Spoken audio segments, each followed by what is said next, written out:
Today we have a success story. This Monday we looked at a headline on the website The Hill where they essentially had misunderstood some research and written a pretty misleading article. So I just thought, that's it. We looked at that, we learned something, we move on. But our rockstar viewer, Pool King 25, took matters into his own hands and contacted The Hill about it. And they actually rewrote the headline and the article to reflect the points made in the video. Here's the original headline we showed on Monday's video. Vegetarians who drink and smoke a lot are still healthier than meat eaters.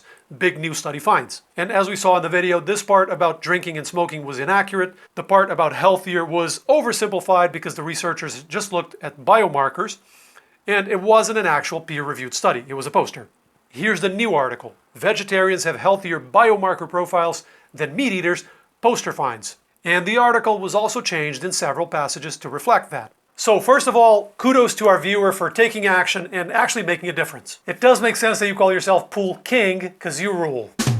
We're still a pretty small channel, so it surprises me when our videos have an impact beyond just communicating directly with our viewers. A couple weeks ago, it was our video response to What I've Learned, which the creator of What I've Learned watched almost immediately when we posted it, and I didn't expect that to happen.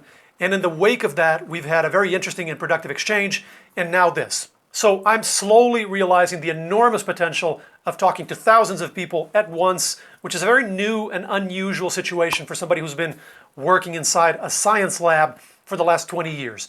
And at the same time, the huge responsibility that comes with it. Second point, respect to The Hill for taking suggestions and course correcting, which is not always easy to do, especially when you're in the public eye. As I said in Monday's video, I don't blame journalists for writing articles on science that aren't particularly accurate. I don't think they're doing it on purpose.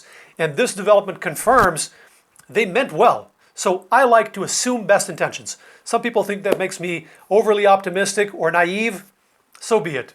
We're all trying to do the best we can with the tools we have. And this shows we can work together with journalists and bloggers to help create content that's more accurate for the benefit of all the readers. So I'm really pumped about all of this. Now, can somebody email Goop and Healthline? We got a couple of things we need to address.